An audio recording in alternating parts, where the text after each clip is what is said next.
Evildoers, prepare for your impending doom. This is a comic book look.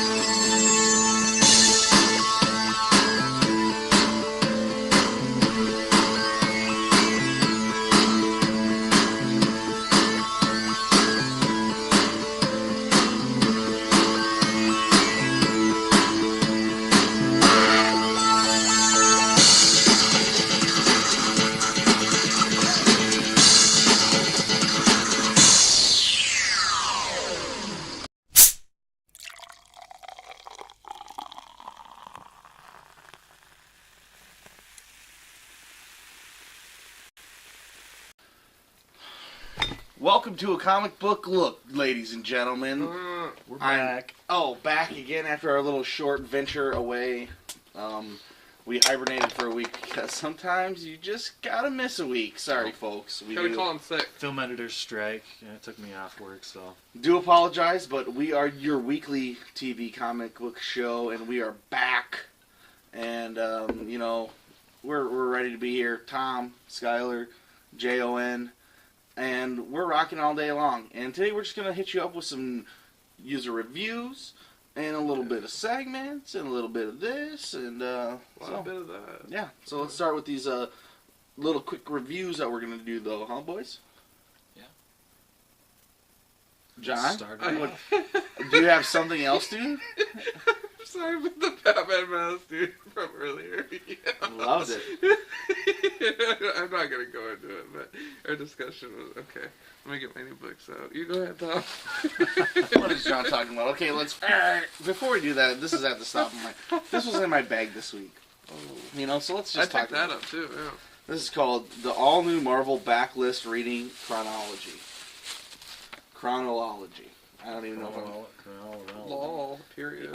How are you going to pronounce that one, Sky? Chronology. Chronology. Thank you. Or chronology. I think chronology is better. But anyway, this apparently tells you how to read their superheroes all the way from the beginning all the way to the end. Is that true? And they gave, and they gave you like all the trades that you're supposed to buy. And it's like, why is this in here? Wait. Why is Marvel charging me $3.99 for a book and then giving me this for free? It's like, God damn you. Why are they giving it to you for free? Because it's more of their books to buy. Yeah, more of their books to buy. Free sales. Why, I bought this for $3.99 and it was worthless, and it definitely paid for the printing of this. So, you're welcome, Marvel. Under Venom, they did list Sinister Spider-Man, so I do appreciate the accuracy in this literature. Yeah, of course you do, continuity jerk. Continuity guy. But yeah, not happy about that. I mean, I think it's bullshit when Marvel does that kind of shit. And it's like, oh, yeah, I'm gonna just give you this. Oh, check it out. You don't have to have it. If there's gonna be, somebody who's saying like, well, if you didn't want it, you didn't have to take it. And it's like, fuck that. They put it in my bag. And it weighed me down. I was like, oh, free awesome comic. No, just more bullshit advertising catalog. Give me a break. It's already called previews. Yeah. And, or your Barnes & Noble graphic novel section. So, Anyway, not happy about that. I hope you fanboys, Marvel Zombies, love that. So now that we've covered that Marvel sucks, wow. Let's jump right into this book right here. Let's do it. Are you reading this, John? Nope. Wolverine Max? Okay. I love Max books. I mean, Punisher Max is really good. Fury Max is like the best book coming out from Marvel. I gave it a shot. The first one I hated it. Yeah, I didn't like that much, but I didn't not like it enough where I thought it could maybe do something. But I mean, this one is terrible. They completely forgot that they're in a Max book. Yeah. They talk down to readers. It jumps right into a generic storyline and plot that could be in thousands of previous Wolverines, and it would have made no difference. I mean, it was a terrible showing. So we got there's not a lot of Max series either. This and Fury Max are the only Max series coming out. So Jason Starr, you're the writer, and you have a chance here, buddy, to really knock it out of the park, to do something that people haven't done. You get to take a lot of different things because you could use your own world. You don't have to rely on continuity. And instead you just, rehash different plot points through shitty X-Men movies? Fuck you, man. That's definitely a 6 out of 6. Yeah.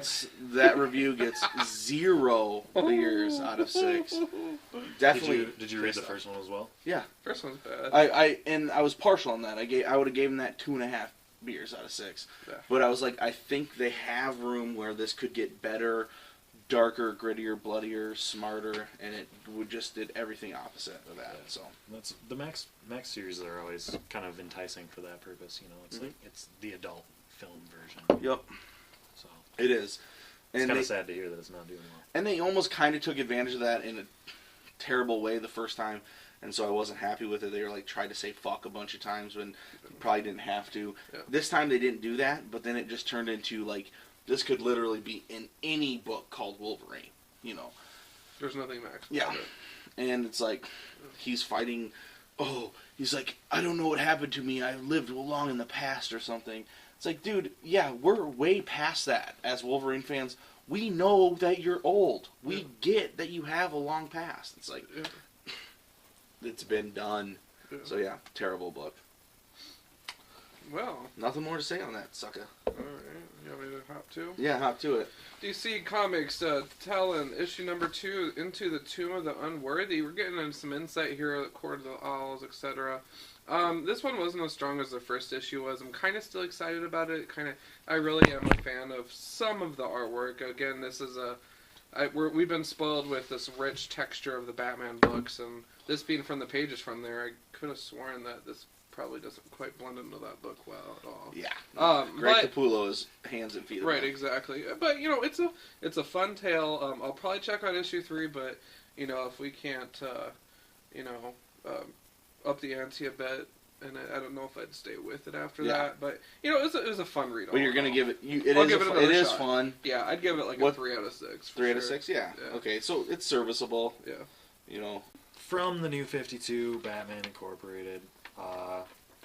This is a story. It's kind of a false future, a possible future, if you will, of Batman's son, Bruce Wayne's son, Damian, becoming Batman.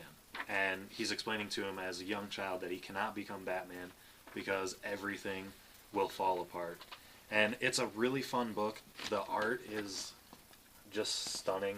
Great. I mean, the whole city's on fire almost the entire time. Yeah, there's a lot of just like desolate city shots that are really cool. I agree. While we're talking about the art, Chris Burnham does the art. He has gradually gotten better and better with every single issue that he's done of Batman Incorporated. It's like he is definitely one of the top 5 artists at this time, and his shit is just like almost definitely drawn from Frank Quietly, but he's doing totally his own thing. There's not like he doesn't do heavy shadows. Lots of small lines. And that almost looks sketchy, but then bring together this just cool movement in the characters, and it's totally only could work in comic books. And so yeah, just definitely just want to jump in there and say you're totally right on about that art. Yeah, and the Batman's costume or outfit, if you will, is totally badass. He's almost like I don't know how to put it, like a 50s bad guy, a 50s crime noir bad guy kind of look to him. Yeah, he has a cool ass jacket, and this is as when Damian is Batman. Yeah. And so this Damian's taking over this. There's a badass shot of him like being all bald, and he just has his shirt on, and I don't know. There's some really cool how they portray him right there. And it's just really cool how they portray Damian. Like, I felt as soon as I saw that, it doesn't tell you that it's Damian, but as soon as me as a reader saw that, I've been reading this all the way through, and I knew right away that's Damian's face on a man's body. And, you know, you can totally tell exactly where, now I understand where Grant Morrison was going with this. And for having it be like a one-shot to kind of show, you know, why Damian needs to maybe step away from being Robin, and maybe, you know, he can't be Robin because he can never be Batman. It's really like, you know, a kind of a cool conflict because he has been Robin for a while. What did you think of this, John? It was cool. You know, everyone's overrun with joy and laughter, and kind of a morbid setting. I thought, you know, the one thing I really enjoyed was actually some of the contraptions in there. Primarily, you know, actually only the backlighter Robat. Yeah, the Robat. That was badass, dude. So sweet. Yeah. And he's like disabled. It has like guns on the wings, and so it's all over the top. Yeah, it's so Silver Age awesome, and that's what Grant Morrison's been doing this whole time. Is just bringing out the wackiness of Batman, and it's and that was the Robat was badass. I was just like, oh. Yeah, and I mean it's still Grant Morrison, you guys. I mean it's confusing if you didn't know that this was Damian Wayne, you'd be like, what the fuck is going on? Gotham is on fire all of a sudden? Yeah. I kind of caught on that they did a pretty good job of making kind of a fade into it, because we know once we see this scene here, because he's wearing that costume that he's wearing, we know that that's not a regular Batman. And he's just been talking. Batman has just been talking down to Damian. Totally. And so it kind of makes a nice fade, but I think they could have done more, because you did explain to me before I read it that it was Damian. But I wouldn't want them to explain anything more. No, I just mean I think they could have done it a little bit better to show that it was a false future, a possible future, or almost like a story coming out of the lips of Bruce Wayne, instead of the way they did it. Yeah, it was just the next page. Total Grant Morrison, like one time you're doing this, all of a sudden you're doing this, no explanation. I mean, it's just like so that's why some people just absolutely hate him, But yeah, no, definitely. I will give this book, because I thought it was really cool, 5 out of 6 beers. I'd have to hop right on the train there. 5 out of 6. It's cool to see Batman, not actually Batman, but being lethal, because all of his gadgets, all of his things are lethal weapons. I mean, he's killing basically innocent civilians who are infected with the Joker virus and have become like basically a zombified Joker, like the original Jack Nicholson Batman movie. Yep. I have to give it a 4. I was really bummed to see the Popper version of Robin at the end get blown to bits. I wasn't a fan of that, because I thought that was kind of a cool female Robin with the slingshots. Her name's Squire. Cool. She's badass. Yeah. But that's just one more thing. I mean, Squire will be back. Knight and Squire are fucking funny, and I was like one of the only people to pick up the new series. And when they had like a series of Knight and Squire, and I remember buying it. Brian was like, "You're really buying Knight and Squire?" I was like, "Yeah, I'm gonna give this a shot." He's like, "I was wondering who would buy these copies," and then later talking with some buddies, and they were like, "Did you see that they have a Knight and Squire book? Who the fuck would pick that up?" I was like, "I picked that up, man," and it was really not that good, but I do really like those characters. Yeah, dude, they're fun. But yeah. All right, next, what do you got, John? All right, I'm gonna double up here because I'm trying to burn through some of these. Venom 27.1. You guys, put this day on the calendar. This is the first week that a .1 issue has not sucked. Oh, majorly. Really? Thank God that the minimum carnage event is over. Right now the symbiote, it's odd because, we're supposed to be controlling this, but I mean, there's panels in here where he's got like the Antichrist crap all over him, and he's just eviled out and everything. Losing control. The artwork is sexy as hell. No kidding. Who did the art on this? Look at that. Yeah. Hats off to drum roll color art. Or Chiquito. Marco Chico, huh? I have it. It was just such a different take on it, and next cover already looks awesome. I'm really a huge fan of finally seeing not a straight-faced gun-wielding Punisher-esque Venom, but more of the Furo crap. And there's lots of symbiote action in here. I mean, that shit where it just goes out the window, and yeah, I mean, it that was looks just mean. Awesome. Like, I was just like, this. Who's writing this? Colin Bunn? Yeah, and this is what I've been waiting for, dude. Like, Colin Bunn, excuse me. Oh my god. Yeah. So this makes me excited for the title again. It's about time. 27 issues it took to get it right, But it wasn't bad. You were up and down throughout the whole thing. I mean, there was times that you said it was good. Yeah, I'm just so excited just to see him tackle the darkness coming up, I suppose. Yeah. But, another pleasant surprise is actually going to be the All-Men X-Men #2. Although my copy has a big hole in the cover, I have to go get another one. It had like a tear on there. I didn't even notice that before. You're going to have to go get another one? I will, yeah. The story is still in there. The story is still in there. But why are you going to have to get another one? Because I like it. So you have to have the cover without a hole on it. Exactly. Is that correct? Exactly. No, I don't know what it is about this book, you guys, because the concept is so You guys know I was pissing all over this one. Like, you Yeah. gotta be fucking kidding me, right? You didn't But like it. it's a pleasant surprise. It really is. Like, I don't know what it is, but I think it's the costumes, you know? Yeah. And maybe, I don't know. I still hate Cyclops. I don't care what outfit he's in, but... But this is like this like takes it back, right? Right, exactly. I mean, this It takes it back to the original cast. Well, and you know, I think I was telling you about this. I don't know if we were on camera or not, but I have been reading a lot of old X Factor and everything, and it's fun to see books with Jean Grey in them. Yeah. So I can get to know her as a character, because I never really have through comics, you know, because she kind of was passed away by the time I really started reading them. Yeah. So this is kind of neat for me to get to see this past tense of her in the books. Good. I'm glad you like it. Yeah. You know, I'm not gonna read this. I've Dude. gotten so burnt on Wow. X-Men. I just can't do it, man. I just can't do it. And is it a $3.99 book? Sky, can you check that front for me? Probably. $3.99 US. Another reason why I'm not gonna buy that. And but yeah, I'm glad you like it, John. I do want to say though that you don't need a new copy because you have the tiniest hole in your cover. It's You know why you need terrible. a new copy? You need one that doesn't have this Red Baron commercial in the middle of your comic book. That's what you need. shoot. See, even better, we paid Yeah. $3.99 for it, even though Red Baron already paid the printing costs. Oh, shoot. Oh, yeah. And they're not the only advertisers. I'm sorry that I'm on a Marvel shit streak You here, are.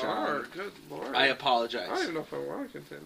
Oh, I'm just trying to throw fuel on the fire. I know. here. I know. okay. It keeps our ratings up. Okay, John, I'm sorry. Just kidding, dude. Say one more. Give us the next Avengers that's going to make us be happy here. Okay, you ready? Yeah. This will make you happy. 'Cause that The cover's pretty Uncanny cool. Avengers #2, ladies and gentlemen. And Show You the gotta people show that cover. That cover is sick. Red Yeah. Skull, man. And this is exactly the kind of state that we need comic books in, and I'm gonna. It's going to be evil. I can already guarantee you that guys- part of me says But you that. guys haven't seen the best part ever. Are you guys ready for this?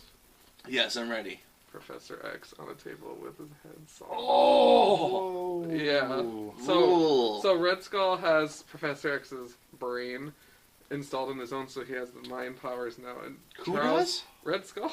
Oh my god. So he totally cut his brain out. It's- Dude, Red Skull has Professor Xavier's brain. Oh my god. like, this is exactly what I've been waiting for, you guys. It's about time we had some real people with, You like with it? stones that could use mind powers. So again, we'll see how it goes. Good. I'm glad you like that as well. Yeah. So I don't know, all those. Well, That's a sick ass cover. yeah. I'm gonna give them 5. I'll give them all 5. Mhm. Yeah, this All is right. a sick cover too, but you go. Yeah, we'll go ahead for the next one. My next one I'll do is we'll do Lot 13. Oh, On the IMJ capsule reviews, which were actually this Sunday will be the last one for the next 3 Sundays for the holidays. So check it out. And with Lot 13, the first one I was kind of on the fence about. I liked the beginning, but I didn't like the modern time. I didn't know if I was going to get enough. It's a horror book by Steve Niles, who created 30 Days a Night and Criminal Macabre and other things that are famous, that he's definitely famous for. Does a lot of work at Dark Horse. So there's a couple things before I get into this that I thought were interesting. Well, Glenn Fabry does the interiors, and he's known as the guy who did the painting for all the covers for Preacher and Hellblazer Forever. And I mean, like, when he's detailed, I mean, he gets beyond detailed. His art is like no other. Like I said, I wasn't a huge fan because I think some of his stuff looks stiff because it's so realistic. But he's really coming around on me. The next thing I want to say is, I mean, this book is only $2.99. It's 2 of 5. This is just going to be a mini series. If it does well, I'm sure we'll see more. But this sucker, it's under just a regular DC brand. It looks like anybody could have it. It's not wrapped in plastic. But this is a fucking mature book. This is way more Max than Wolverine Max. And and it says right down here, rated M, mature. No, I mean, you would never see that unless your comic book guy was showing it. It doesn't say anything, and it's buck. I mean, there's I mean, first of all, like, a person gets raped in it, like, Whoa. graphically Whoa. terrible. Yeah. And then this is the Ghost. ghost that comes in. She's just butt ass naked, Oh. and Butt ass naked. yeah, So Is both her butt and her ass are naked. yeah. That's Makes great. sense. I'm sorry, you never heard the Midwest saying butt ass naked, man. Come And Come on, and it's let me see that. yeah, That's crazy. and then they also just like bust into the horror. I thought it was gonna be like the horror's gonna kind of be there. Then all of a sudden, everybody's seeing dead people. They're gonna have to stop in this apartment. And everybody's seeing dead people. The kid is gone. Nobody knows where he is. They're trying to get out. Some ghosts are nice and trying to help them. Some are very terrible. And then, the very last page, spoiler alert, is you see this kid little kid who's bloodied head to toe, holding an axe, and it's just fucking crazy. And it ends up being just, I love this issue. It totally went through. It's totally kind of ripping off American Horror Story in some ways, but American Horror Story is so good that this is just, it is really fun. And, this face right there, look at that face. It's so, he does it so well sometimes, and that was meant to be a better face than everybody else, because you're supposed to notice that one. And I'm talking about this one right there. But, there's just a whole bunch of these little things that I just really like, and so the last book I wasn't on board with all the way. This one I'm totally on board with. I give this definitely 5 out of 6 beers. The butt-ass naked ghost. Yep. But yeah, bomb. Wow, 13. Yo, alright, what do you got left, dude? How many you got left? We got two. Skyler has one, I have one. Okay, weird. I'll go through mine really quick here. Uncanny X-Men, what? X-Men Legacy number 2, Join the Revolution Now. You guys, this series I was not banking on at all. However, I saw this cover with Legion as a stick of dynamite, and how accurate of a cover is that if you know the character? Multiple personalities trapped inside him, son of Xavier, you guys. And, Legion is a character I feel like that has not been worked well enough. At all. And he has the most potential for any character. This is all about him, you guys. And, it's just, it's fun. You get to just see him start to unleash. He's trying to keep all his personalities in control. What the X-Men have to do with it, who knows? I kind of like it that way. Who cares? Yeah, exactly. Fuck it. So, they put X-Men on the cover to sell more, but it's still just a Legion book. 5 out of 6 for that one. Nice. Sure. You know what? And while we're talking about specific characters, what? We got a little something coming up. Yes. We do? Yeah, we have an email show. An email review because... Oh, yeah. We do? Yeah. Sergeant America. Oh, tonight, yeah. Sergeant America, a fan of the show, he sent us an email and asked us what are the best few runs of Cypher and Alpha Flight, because John loves Alpha Flight and I love Cypher. Yeah. And John did his due diligence and did his homework. And he's going to show you all about Alpha Flight. And you'll have to tune in next week to find all about Cypher.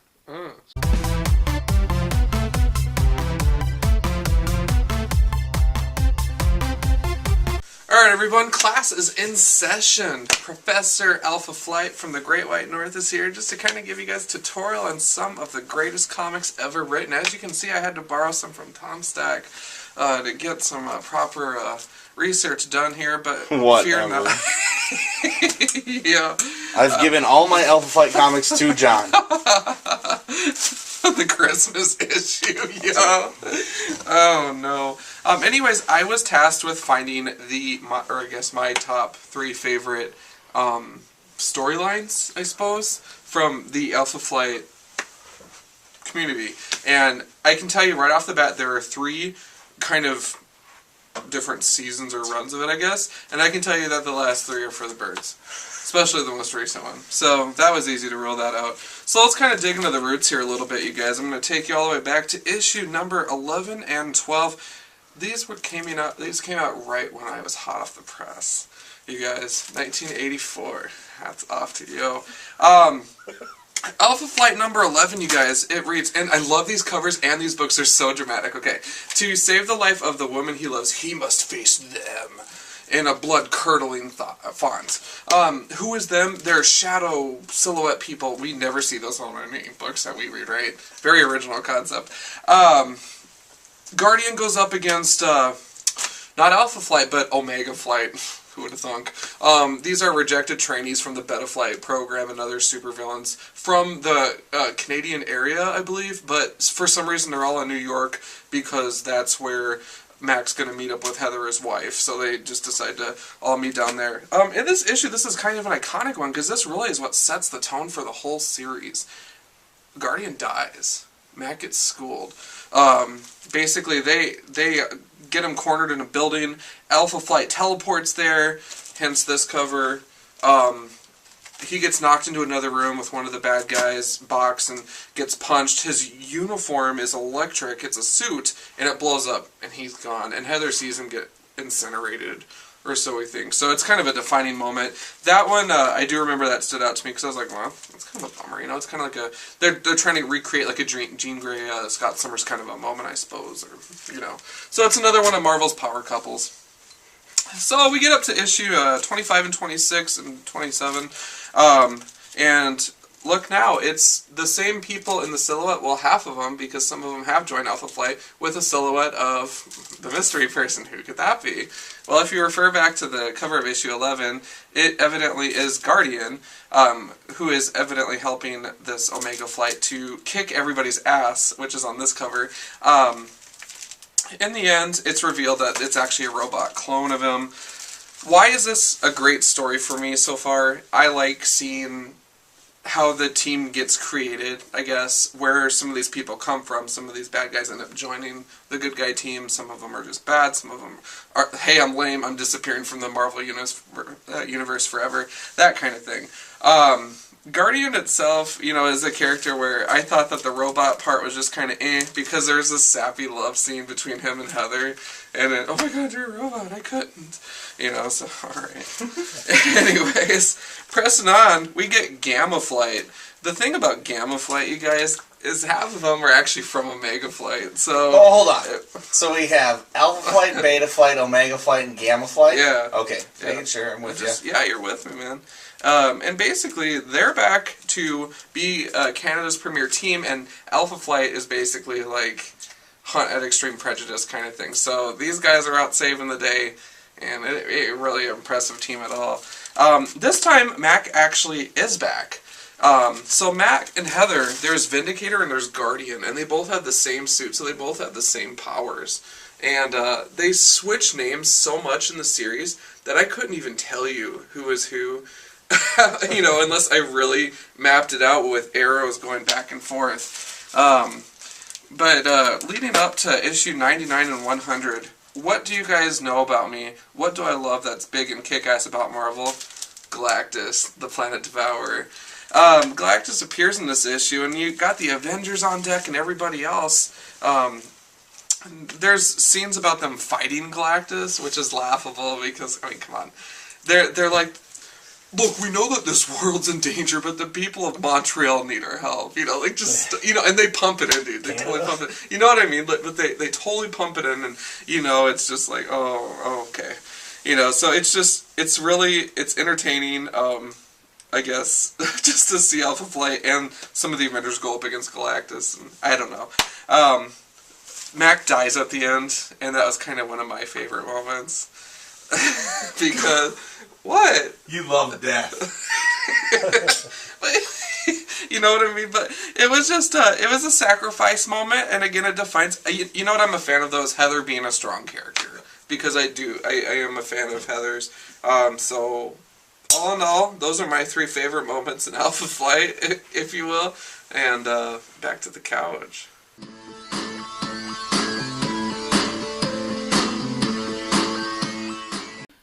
God damn, that was a good segment, John. Getting academic. Oh man, Alpha Flight is bomb. So you love it. Look at Skyler, he's pretty cool in here. Skyler, get a haircut. This is Skyler. Call me Bruce. Call me Bruce. Call me Bruce. Bruce, take it easy. Let's finish up. And Bruce, you got the next book. Profits. Oh. This is one I walked in the door. Tom assigned me some reading immediately. You know that'll happen sometimes. You show up here to Comic Book Look. So it's like, yeah, I want to be on your show, but yeah, I don't like to get comics or anything. I don't ever read any comic. So they're on this. A lot of people take over a year to read 2 issues of Chew. It's a lot of people do. 2, 4 trades. Okay. Well. But this is a Profit issue 31, so I'm kind of in the middle of it. But from what I gather, it's miners in space, basically. The kind of a classic storyline. We know that's probably going to be our first venture into space as a mining venture. But this planet is made entirely up of flesh, if I'm not mistaken, which is very strange. And it's kind of confusing because not a whole lot happens really, but there's all these different characters that are, putting these small pieces together. So I'm kind of out of the loop on it. But they tunnel into the flesh mountain, and there's lots of, these weird shots, like they have worms that they use to tunnel through the flesh and take it from their stomachs before it's digested to use it for who knows what, we weren't told. Strange story. This is quite possibly the strangest story that comes out each month. Mining? Sure. This is like 10 issues. I didn't know mining planet flesh. Yeah, never heard of. They haven't mentioned that ever before. I mean, every single time you get this, just the wackiest sci-fi ideas compressed into a serious, very serious way of. They're telling you about it, and this one is the most straightforward issue I've read so far. I love Prophet. I mean, it's selling. Dropping. It was $2.99. They had to raise it to $3.99 specifically because it's under 10,000. I mean, it's under like 8,000 people read it. Then the first trade comes out, and because of all the buzz about how weird and wacky it was, and out there, and not normal comic booking, and very different storytelling approach, Brandon Graham, who I've praised so highly before, I love Brandon Graham comics. He is the man, and more people should be reading this. Well, Prophet number 1, the graphic novel, hit the New York Times best-selling list. So now I think we are safe to say that since the graphic novel is going to sell so well, we're going to continue to get this. And this is definitely the first time that you get anything. They even give you a synopsis, which I don't think we've ever gotten before, which says, Old Man John Prophet, a former soldier for the Earth Empire who led a slave rebellion to eventually overthrow them. Now, with the rebirth of the Empire, the old man has awoken again to continue the fight. They've never said anything of that like. I mean, we had no idea that's what was going on. Like, I kind of had a piece together that there was a war, and he was fighting something. There's a bunch of clones of him, and there's a bunch of different things. But, like, what they bring to you sci-fi ways in this book is, like, beyond belief. Like Sky said, I mean, he's like, am I right that this is a planet worth, that's a flesh? And that's correct, because this is the scene that sets it up. It's a guy who curled up into a ball and died, and his friend who is broken up and orbiting around him.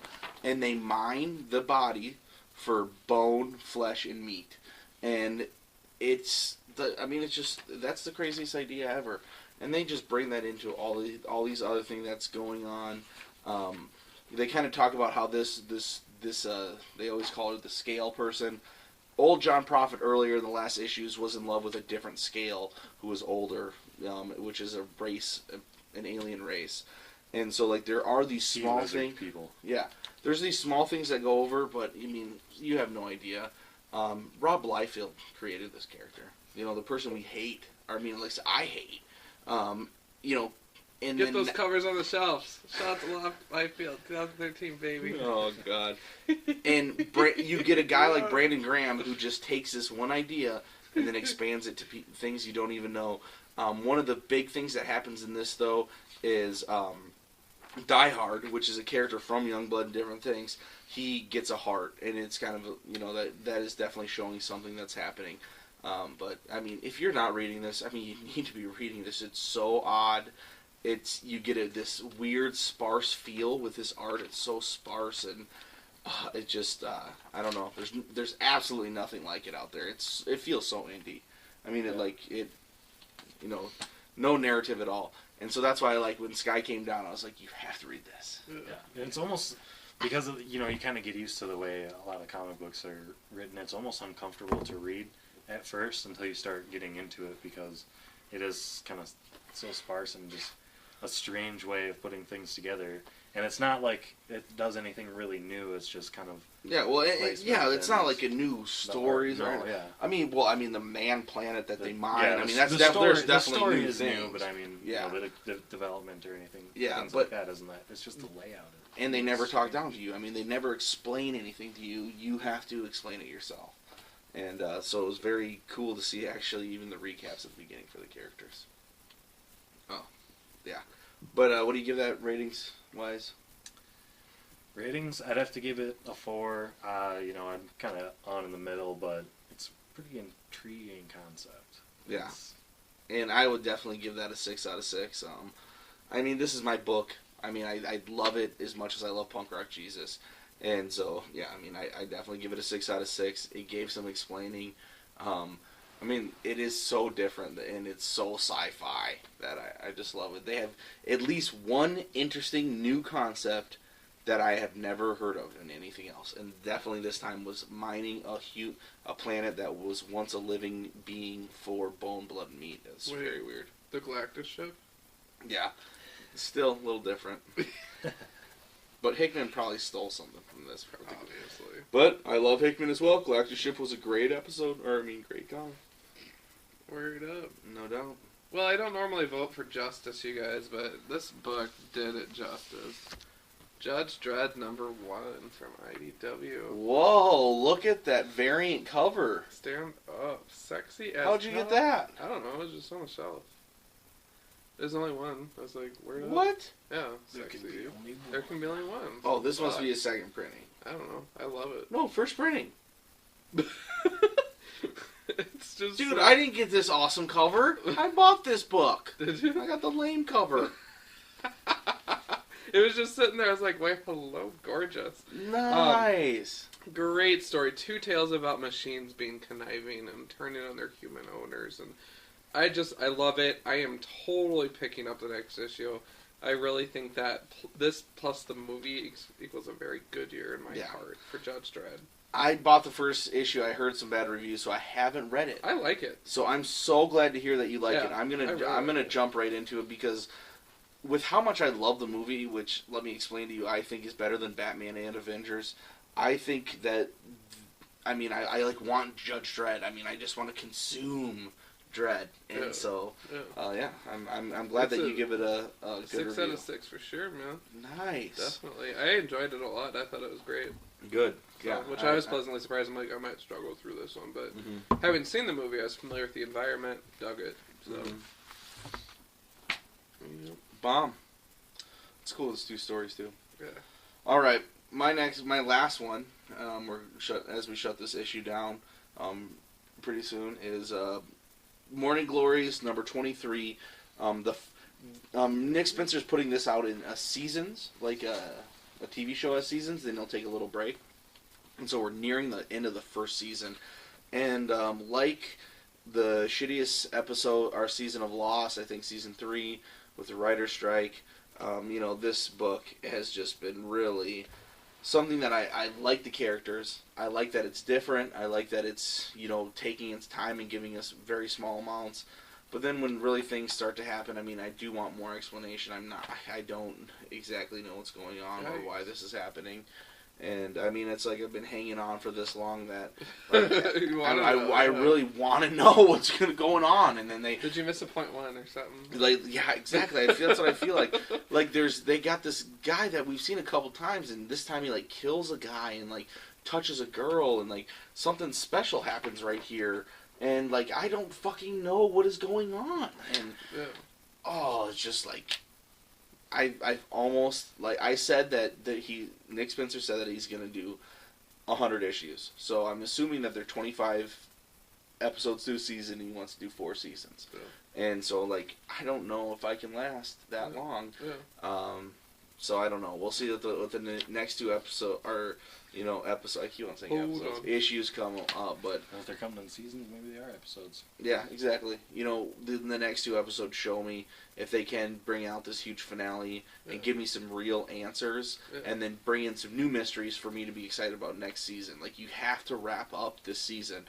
And if it's not wrapped up, if it's not explained who this guy is, who they have the hand for, where the tornado comes from, why people can go in and out of the past, why none of the students are like freaking out that they're in some underground layer school that their teachers can kill them at any time and their parents don't know who they are. I mean, like, It's gonna be a pretty heavy wrap up. yeah, like you got a lot of shit going on that I want to fucking know some answers to.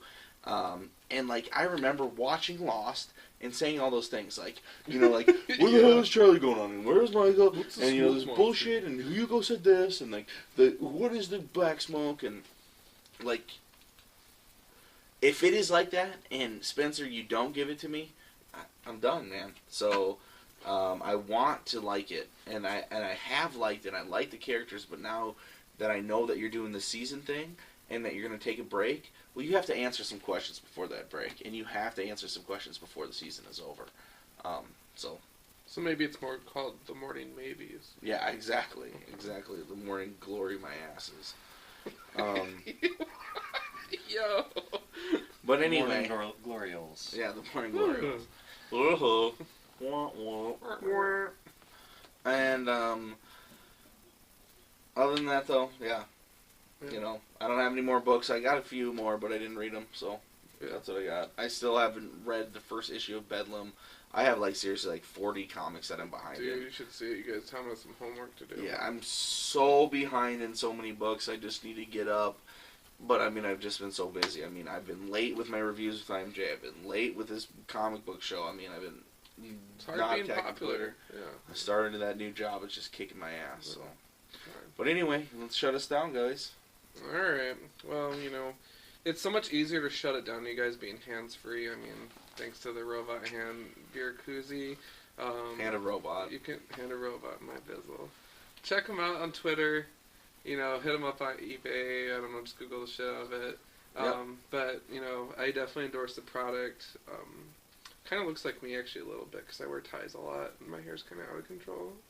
And I'm kind of a Wookiee with my shirt off. Yeah. But, anyway. I'm glad we had this discussion. Yes, definitely. That is the hands-free koozie. You can look it up under Necklace Koozie.